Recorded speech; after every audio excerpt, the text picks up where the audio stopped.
పాడి పంటలు ఛానల్ చూస్తున్న రైతులకి నమస్కారం అండి.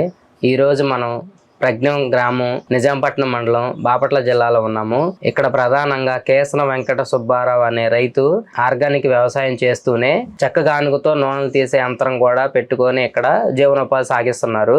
ఆర్గానిక్ వ్యవసాయం ఎన్ని సంవత్సరాలు చేస్తున్నారు, ఈ చెక్క గానుగ ఎప్పటి నుంచి స్టార్ట్ చేశారు, మీరు ఎందుకు ఇట్లా ఈ మార్గాన్ని ఎంచుకున్నారు అనేది ఇప్పుడు వారి మాటలను తెలుసుకుందాము. నమస్కారం అండి. నమస్కారం. అసలు మామూలుగా వ్యవసాయం ఎప్పుడు నుంచి చేస్తున్నారు? కెమికల్ 85లో మామూలుగా వ్యవసాయానికి వచ్చానండి. 10th అయిపోయింది కాడి నుంచి వ్యవసాయానికి వచ్చేసాను. వ్యవసాయం చేసుకుని వచ్చిన తర్వాత రాను ఏం చేస్తానంటే కెమికల్ వాళ్ళు ఎక్కువ వాడేస్తున్నారు పక్క వాళ్ళు. నేను తగ్గించుకుంటూ వచ్చా. ఒక ఎకరానికి ఇచ్చిన డోసుని నేను ఎకరన్నర కట్ట వాడుకుంటూ వచ్చాను కాబట్టి దిగుబడి నాకు అప్పుడు పెరిగేది. 2 బస్తాలు నాకు 2 బస్తాలు వచ్చేది. నేను పెట్టుబడి తక్కువ, వాళ్ళది పెట్టుబడి ఎక్కువ. దీనివల్ల అసలు ఏంటి ఇది వెళ్ళి బాడీలో వెళ్ళి ఏం చేస్తుంది అనేది ఆలోచన కలిగింది. మా ఫ్రెండ్ ఒక ఆయన రామయ్య గారు అని మా క్లాస్మేట్ పేదపతి సుబ్బారావు ఇట్లా ఆర్గానిక్ వ్యవసాయం అంట, మరి ఏంటి ఇట్లా చేద్దాము, నీ దగ్గర నువ్వు ఆవు పేడ ఎట్టుపెట్టు, ఆవు మూత్రం ఎట్టుపెట్టు అని చెప్పి నాకు చెప్పడం జరిగింది. అవి తీసుకెళ్ళి ఆయన జీవామృతం తయారు చేశాయండి. జీవామృతం తయారు చేసిన తర్వాత అవి తీసుకెళ్ళి నీ మామిడి చెట్లు పోయమంటే మామిడి చెట్లు పోతానికి నా దగ్గర స్మెల్ భరించలేని స్మెల్ వచ్చేసి నేను తీసుకెళ్ళడం జరిగింది. తర్వాత ఆయన బుక్ తెప్పించానండి. రామయ్య గారు వాళ్ళ అబ్బాయి ద్వారా విజయవాడలో బుక్ తెప్పించి ఆ బుక్ చదివి ఆ బుక్ నుంచి ఫాలో అయిపోయి మేము ప్రాక్టీస్ చేసుకుంటా ఆ బుక్నే ఫాలో అయ్యి చేసుకుంటాం. అట్లా వచ్చామండి. అది ఎప్పటి నుంచి? అది 2015 నుంచి అండి. 2015 80 నుంచి 2014 వరకు కెమికల్ వ్యవసాయం. 2015 నుంచి పూర్తిగా ఇంకా కెమికల్స్ ఏం ఆ రోజు నుంచి ఈ రోజు వరకే కెమికల్ అనేది లేదు. ప్రకృతి వ్యవసాయం పరంగా చేస్తున్నాం. దాంట్లో ఇంకా కషాయాలు ఒక కషాయానికి వాళ్ళు 4 రకాల కషాయం చెప్పారు పాలేకర్ గారు. నేను మరి దరిదాపు మేము 20 రకాల కషాయాలు చేసుకుంటాం. ఈ ఆవులతోనే స్టార్ట్ చేసి ఆర్గానిక్ వ్యవసాయమే మొదలు పెట్టాము. దాని నుంచి అది అందరికి కూడా ఇవ్వాలని కాన్సెప్ట్ తోటి నేను 10 ఎకరాల వ్యవసాయం సాగిస్తుంటున్నాను. దీంతో పాటు చిన్న కుటీర పరిశ్రమ ఉండింది చెప్పేసి ఈ ఆయిల్ ప్రోడక్ట్ గా పెట్టాము. ఆయిల్ కూడా కెమికల్ అవుతుందని చెప్పేసి ఈ ఆయిల్ ఇంటి దగ్గర కోసం మా మేడం గారు చూసుకుంటూ ఉండేది. అందుకని ఇది పెట్టుకున్నాను. ఇది హెల్త్ పర్పస్ కాబట్టి. ఏమేమి పంటలు సాగు చేస్తున్నారు? నేను సూపర్ ఫైన్ ఎక్కువ చేస్తానండి. సూపర్ ఫైన్ అంటే వరిలో రకం సూపర్ ఫైన్ అండి. ఇక్కడ దొరికే అందుబాటులో నాటు వెరైటీకి అందుబాటులో ఉండిద్ది. దానితో నాటు వెరైటీస్ జంబుతావి, శబ్ద సన్నాలు అవి కూడా వేస్తున్నాము. నేను 5 రాష్ట్రాల్లో మనం ఈ రోజు అమ్ముతా ఉంటాం. 5 రాష్ట్రాల కస్టమర్లు కూడా బాగుండి అన్నారు. అందుకని సూపర్ ఫైన్ ఎక్కువ కంటిన్యూ చేస్తుంటాం. మీరు ఆ 10 ఎకరాల్లో ఓన్లీ సూపర్ ఫైన్ వరి రకం వేస్తాము. దాంట్లో కొద్దిగా మినుము అవుతుంది, మినుము కూడా వేస్తామండి. అదేనండి, వరి అయిపోయిన తర్వాత మినుము వేస్తాము. మామూలుగా గుజ్జుండంగా వేస్తాం. దున్ని గిన్నె మనం వేయము, గుజ్జుండంగానే వేస్తాము. దానికి కూడా ఆర్గానికే వాడతామండి. పిఎండీస్ కొంత అవుతుంది, కొంత సౌడి పొలం కాబట్టి వేరుదన చెక్క ఈ గానుగలో వచ్చే చెక్క అంతా దాంట్లో తీసుకుంటానండి. ఒకటి కుటీర పరిశ్రమ, దీంట్లో వచ్చే పిప్పు మనకి వ్యవసాయానికి ఉపయోగపడుద్ది. దీంట్లో వచ్చిన ఆయిల్ జనానికి ఉపయోగపడుద్ది. ఆయిల్ మనకు వచ్చిన పైర్ల పంట నుంచి జనానికి ఉపయోగిస్తున్నాం. ఏది చూసినా మనకే కావాలి, మనతోటి కొంతమందికి ఇవ్వాలి అనే ఆలోచనతోటి మనం అందరికి ఇవ్వగలుగుతాం జరుగుతుంది. ఈ 10 ఎకరాల్లో పండించిన వరి ధాన్యాన్ని మీరే సొంతంగా అమ్ముకుంటున్నారా? మేమే సొంతంగా అమ్ముకుంటామండి. మొదటి 2 సంవత్సరాలు అయితే నాకు కొంచెం కష్టంగా ఉంది కానీ అమ్మటానికి. ఇప్పుడైతే ఈసారి ఈజీగా ఉంది. మీకు ఎంత పడుతుందండి? ఎకరానికి ఎన్ని బస్తాలు వస్తున్నాయి? ఎకరానికి వచ్చి 20, 22 అట్లా పోతున్నాయండి మాకు. మీరు ఎంతకు అమ్ముతున్నారు? నేను వచ్చి 3400 అమ్ముతున్నానండి. ఎంత బస్తా అంటే 100 కిలోల? ఒక 75 కేజీలు. 75 అంటే మనకి 25 కేజీల బ్యాగులు వస్తాయండి. 25 కేజీల బ్యాగులు వచ్చి ఇప్పుడు ప్రస్తుతానికి 1700. అది రేట్ పెరిగే కొద్దికి సంవత్సరానికి ఎంత కొంత పెంచుకుంటూ వెళ్ళిపోతున్నాను. అంటే ఒకే రేట్ కాదు, 1250 నుంచి స్టార్ట్ చేసుకొచ్చాము. ఇవాళ 1700 కిలోల బ్యాగ్ ఆడిచ్చిన బియ్యం ఎప్పటికప్పుడే మార్చనండి రేటు, సంవత్సరానికి ఒకసారి అట్లా. అయితే స్వయంగా మేము తీసుకెళ్లి స్వయంగానే పట్టించి స్వయంగా పార్సిల్ చేసిన తర్వాతే పంపిస్తానండి. ఇది మెయిన్. ఎందుకంటే మనం వేసి మీరు పట్టండి అని చెప్పేసి మీరు పార్సిల్ వేస్తున్నారు. ఇప్పుడు అడిగిన వాళ్ళందరికీ పార్సిల్ చేసేస్తాను. ఆ ఖర్చులన్నీ వాళ్ళే భరించుకుంటారు. అంటే మీ కస్టమర్లు ఎట్లా వచ్చారు? అంటే పబ్లిసిటీ ద్వారా ఎట్లా? పబ్లిసిటీ అంటే మొదట్లో ఒక 150 కేజీలు ధాన్యం నుంచి మొదలు పెట్టానండి. 3 కస్టమర్లు మొదటి నెలలో. 2వ నెల వచ్చి 6, అట్లా పెరిగిపోయింది. ఇవన్నీ ఎట్లా పెరిగినాయి అంటే నేను ఆ బండి మీద బైక్ మీద పెట్టుకెళ్తానండి. డోర్ డెలివరీ ఇస్తా. డోర్ డెలివరీ ఇస్తాం వల్ల ఏంటి అబ్బాయి తీసుకొచ్చేస్తున్నాడు అనేది కామెంట్ వచ్చింది. ఏంటి అసలు ఏం మూట అది ఏంటి అనేది. ఇది ఆర్గానిక్ బియ్యం, ఆవు మూత్రంతో పండించినవి, వేరే కెమికల్ వేయకుండా అనేది అక్కడ పక్కన వాళ్ళు, ఎందుకంటే ఇంటి దగ్గరికి వెళ్ళాం ఇంకా పల్లెటూరులో, టౌన్లో అయితే పట్టించుకుంటారో లేదో తెలియదు కానీ పల్లెటూరులో ఏంటంటే ఏంటి వీళ్ళకి ఏంటి వచ్చేసి 10 మంది చూస్తారు. అవునండి, అవును. ఆ చూడటం వల్ల నేను అక్కడ డెవలప్ అయ్యానండి. ఏంటంటే వాళ్ళు చెబుతారు అన్నమాట ఏంది ఇంత బాగుంటుంది అని చెప్పి వాళ్ళు చెబితే వాళ్ళ నుంచి అట్టట వాళ్ళకి వాళ్ళ బంధువులు ఫోన్ చేస్తే అట్టట వెళ్ళిపోయిందండి. ఇప్పుడు పాండిచ్చేరి వరకు పాండిచ్చేరి వరకు వెళ్ళాము, ఇటేమో విజయనగరం దాకా ఆగాము, ఇటు వచ్చి ఢిల్లీలో ఇటు వెళ్ళిపోయాం. ప్రెగ్నెంట్ నుంచి ఇటు ఢిల్లీ, దాదాపు 5 రాష్ట్రాలు ఇటు చేరడానికి. ఇవి అయితే మన లోకల్లో నవత ట్రాన్స్పోర్ట్లో వేసేస్తామండి.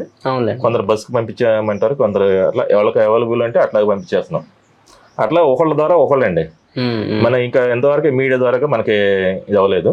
అదేలేండి, మీరు సొంతంగా కష్టపడి మార్కెటింగ్ చేసుకున్నదే మీకు మాకు ఉపయోగపడింది. అది ఇప్పుడు ఈ చెక్క గానుగ అనేది మీరు ఎప్పుడు స్టార్ట్ చేశారండి? నేను చెక్క గానుగ 2021లో స్టార్ట్ చేశానండి. అప్పటి నుంచి ప్రొడక్షన్ తీస్తున్నారా? అప్పటి నుంచి ప్రొడక్షన్ తీస్తాను ఉన్నాను. అప్పుడు తక్కువ అండి కొంచెం, ఇప్పుడు కొంచెం పర్లేదు. ఇప్పుడు ఎన్ని చేస్తున్నారండి? రోజుకి ఎన్ని లీటర్లు తీస్తున్నారు? రోజు కదండి, నెలకు వచ్చే వరకు ఒక 100 కేజీలు తీసేస్తున్నాం. నెలకు 100 కేజీలు అంటే ఒక రోజు ఎక్కువ కావచ్చు, ఒక రోజు తక్కువ కావచ్చు. ఏమేమి ఆయిల్ తీస్తున్నారు? వేరుశనగ నూనె అండి, రెండోది కొబ్బరి నూనె, సన్ఫ్లవర్, నువ్వుల నూనె, ఈ 4 తీస్తామండి. ఇప్పుడున్న కాస్ట్ ప్రకారం ఎంత అమ్ముతున్నారు మరి? వేరుశనగ నూనె అయితే కేజీ వచ్చి 400 పడుతుందండి కేజీ. లీటర్ వచ్చి 350 అట్లా పడుతుంది, 40-50 కేజీలు. మేము కేజీలో అమ్ముతుంటాం ఎక్కువగా. కొబ్బరి నూనె వచ్చి 600 అమ్ముతున్నామండి కేజీ వచ్చి. నువ్వుల నూనె వచ్చి 550, సన్ఫ్లవర్ వచ్చి 500 రూపాయలు కేజీ పర్ కేజీలు. ఈ రేట్లో అమ్ముతున్నాం ఇప్పుడు ప్రస్తుతానికి. పెరిగితే తగ్గితే తగ్గిస్తూ ఉంటాం. అదేలేండి. ఈ మీరు ఈ వేరుశనగ విత్తనాలు కానీ కొబ్బరి కానీ మీరు ఎక్కడ తీసుకొచ్చుకుంటారండి? ఇది బయట మార్కెటేనండి, బయట మార్కెటే. కొబ్బరి అంటే ఇక్కడ చెట్ల వాళ్ళు తీసుకొస్తారు కాబట్టి దాంట్లో క్వాలిటీ ఉంటే తీసుకుంటాం, ఆ క్వాలిటీ ఉంటేనే. మరి సీడ్ కూడా మరి ఆర్గానిక్ సీడ్ తెప్పించుకోవచ్చు కదా? ఆర్గానిక్ సీడ్ అంటే మనం వెళ్ళి అక్కడ చూసుకోవాలండి, లేకపోతే జనాన్ని నేను మోసం చేస్తాం ఎందుకు? ఎవరు తీసుకొచ్చి ఆర్గానిక్ అని అక్కడ రేటు పెట్టి నేనే ఆర్గానిక్ అని ఏళ్ళకి రేటు ఎక్కువ ఇచ్చాను అనుకోండి, ఆ పాప నాకు అవసరం లేదని నేను నిర్ణయం చేసుకున్నా. దొరుకుతాయండి, మా మాస్టర్లు కొందరు ఉన్నారు, 2-3. వాళ్ళు పండించినప్పుడు మాత్రం నేను కంపల్సరీ తీసుకుని దాన్ని వేరే అమ్ముతా. మీకు ఏ ఆయిల్ కావాలి, ఆర్గానిక్ కావాలా మామూలు కావాలంటే వాళ్ళు చెప్తారన్నమాట. అది కూడా ఎక్కువ రేట్ వేసుకోను, మనకి ఉన్న దాని మీద కరెంట్ ఖర్చు వేసుకుంటాను. హెల్త్ ఇష్యూస్ పరంగా పెట్టుకున్నారు? ఫస్ట్ హెల్త్ ఇష్యూస్ మీద పెట్టుకున్నాం అండి. మనకు కావాలి, మన వాళ్ళకి కావాలని చెప్పి ఒకటి పెట్టుకున్నాను. మిగతా ఎవరికైనా బయట వాళ్ళకి కావాలంటే ఇస్తుంటున్నాను. అది బయట వాళ్ళకి మా కస్టమర్లు అందరూ దగ్గరికి వాళ్ళు కాబట్టి వాళ్ళు కూడా ఇవి రైస్ తో పాటు ఆయిల్ కట్ తీసుకెళ్తుంటారు. ఇప్పుడు కూడా బయట వాళ్ళు కొంచెం కొంచెం అలవాటు అవుతున్నారు సార్. అందుకని ముందు మన కుటీర పరిశ్రమ ఒకటే, రెండోది అండి ఈ పిప్పు మాకు అవసరం. ఇది ఎంత కాస్ట్ పెట్టుకున్నారు మీరు కొన్నప్పుడు? నేను కొన్నప్పుడు 1,80,000 పడిందండి.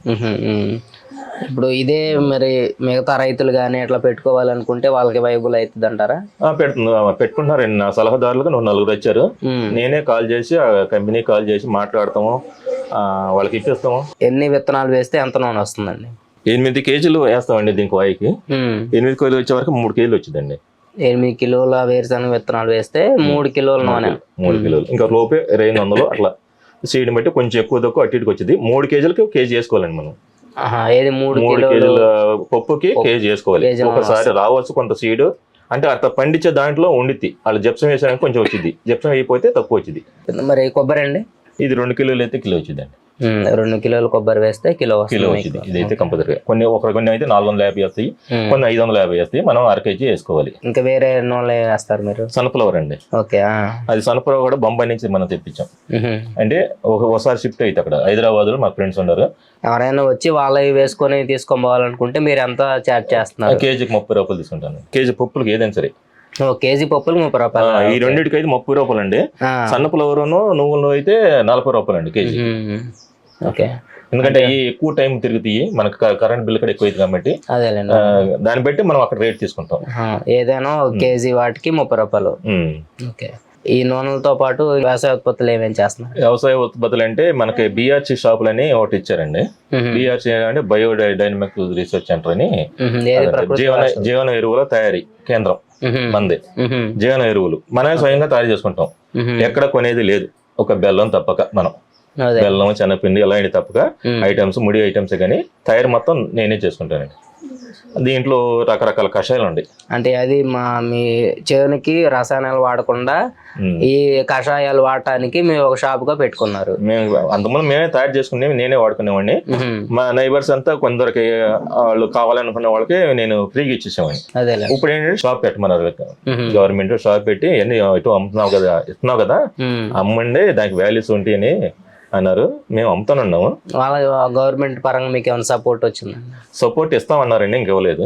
ఇప్పుడు ప్రాసెస్ లో ఉంది, ఇంత ఇంకా ఇవ్వలేదు. ఈ బయట నూనెలకి మనకి మీరు ఆడిస్తున్న నూనెలకి ఈ నూనె వాడటం వల్ల కలిగే ప్రయోజనాలు ఏమంటున్నారు? మా నూనెకి బయట నూనెకి చాలా డిఫరెన్స్ ఉందండి. మా నూనె చిక్కదనం వచ్చిందండి, ఎక్కువగా చిక్కదనం వచ్చింది. ఒక డ్రాప్ అదే ఒక స్పూన్ వేసుకునేది, అది బయటది 3 స్పూన్లు వేసుకోవాలి. కాస్ట్ వచ్చే వరకు డబుల్ రేట్ మేము తీసుకుంటున్నాము, కానీ ఇంకా వాళ్ళకే లాభం ఎక్కువ ఉంటుంది.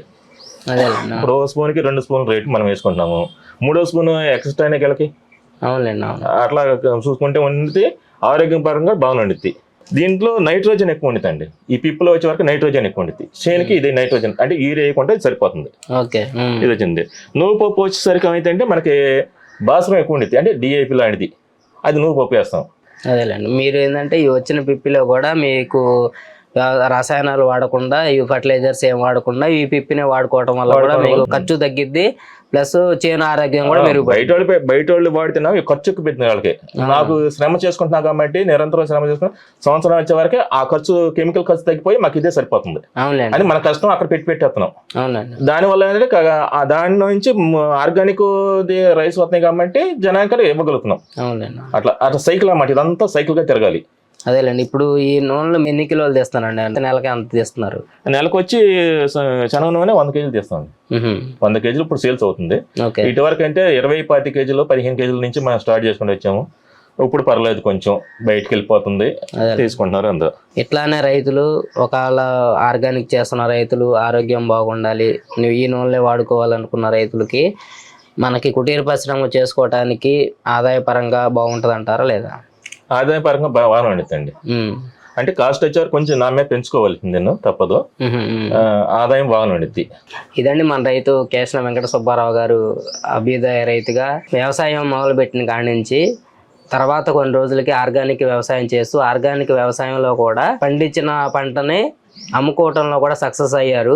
ఇలానే ప్రతి రైతు కూడా వారు పండించిన ఉత్పత్తుల్ని సేంద్రియ పద్ధతిలో పండిస్తూ మార్కెటింగ్ అవకాశాలను కూడా వాళ్ళ దగ్గరలో ఉన్న వ్యవసాయ ఉత్పత్తుల మీద మార్కెటింగ్ ఎలా జరుగుతుంది ఏంటని తెలుసుకొని సొంతంగా మార్కెటింగ్ చేసే అవకాశాలు కూడా ఇలాంటి వారి ద్వారా తెలుసుకొని పాటించి తక్కువ పెట్టుబడులతో ఆదాయం ఎలా పెంపొందించుకోవాలి అనే ఉద్దేశం మీద కూడా ఇప్పుడున్న రైతులు ఆలోచించాలని కోరుకుంటున్నాము.